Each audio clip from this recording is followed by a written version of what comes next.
Sir అదే movie టవర్స్లో ఇంత పెద్ద భారీ స్థాయిలో గుడి ఈరోజు ప్రారంభించుకోవడం, సో ఎలా ఉందండి? ఇక్కడి నుంచి ఫస్ట్ నుంచి చూస్తూ వచ్చేది ఎలా? అయ్యో సార్, అందరూ ఎవరు ఏ ఇదిలో ఉన్నా కూడా సార్, అదే ఇందాక నేను చెప్పాను, దేవాలయ నిర్మాణం అనేది మాత్రం అది దైవలిఖితం. భగవంతుడి దయ వల్ల ప్రొడ్యూసర్ కౌన్సిల్ మొత్తం నిజంగా వాళ్ళని అప్రిషియేట్ చేయాలని, ప్రొడ్యూసర్ కౌన్సిల్ మొత్తం, కౌంటీ మొత్తం, అలాగే దాతలందరూ కలిసి ఇది అందరూ ఒక తాటి మీద నిలబడి ఈ దేవాలయ నిర్మాణం జరిగిందండి. శైవ కేశవుల దేవాలయం అండి. అంటే 2 జ్యోతి స్తంభాలు ఉంటాయి. శైవానికి సంబంధించిన ఫ్యామిలీ మొత్తం ఉంటుందండి, వైష్ణవానికి సంబంధించిన ఫ్యామిలీ మొత్తం ఉంటుంది. ఎవరు ఎక్కడికి వెళ్లకుండా ఎవరికి ఏది కావాలన్నా సరే వచ్చి దేవాలయంలో చేసుకునేలాగా అన్నీ చేస్తారండి. హోమశాలలు ఏది కావాలంటే అది మొత్తం అన్నీ అందుబాటులో ఉండేలా చేస్తారండి. చాలా హ్యాపీ సార్. మనకి ఫిల్మ్ దైవ సన్నిధానం అనేది సినిమా వాళ్ళకుంటూ వచ్చింది. దాన్ని మించి ఇప్పుడు ఇది కట్టడం ఎట్లా సార్? ఇక్కడ దేన్ని మించి కాదు సార్, ఏదైనా దైవాన్ని మించి, ఇంక దాని తర్వాత ఏదైనా సరే సార్, అక్కడ ప్రత్యేకత అక్కడదేనండి. ఫిల్మ్ నగర్ ప్రత్యేకత ఫిల్మ్ నగర్దేనండి.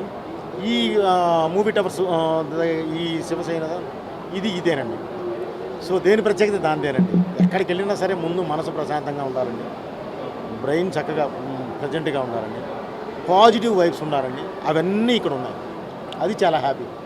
సినిమా అంటే నాట్ ఓన్లీ సినిమాస్, దైవం కూడా మాకు ఎక్కువ అని చెప్పేసి ఈ గుడి నిర్మాణం ద్వారా నిరూపించబడింది సార్. మాకన్నా చాలా మేధావులు ఉన్నారండి, నో డౌట్ అండి.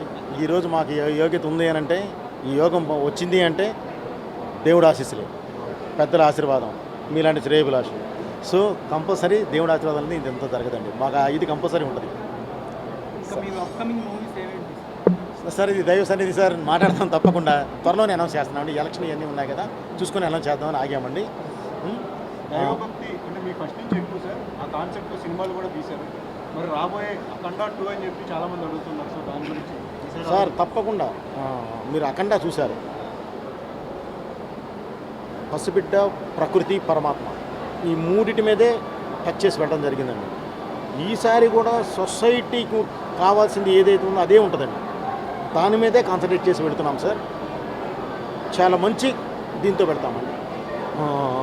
దైవత్వం అంటారా, తప్పకుండా మన ప్రతి భారతీయుడు నరనరాల్లో ఇంకిపోయి ఉందండి అది.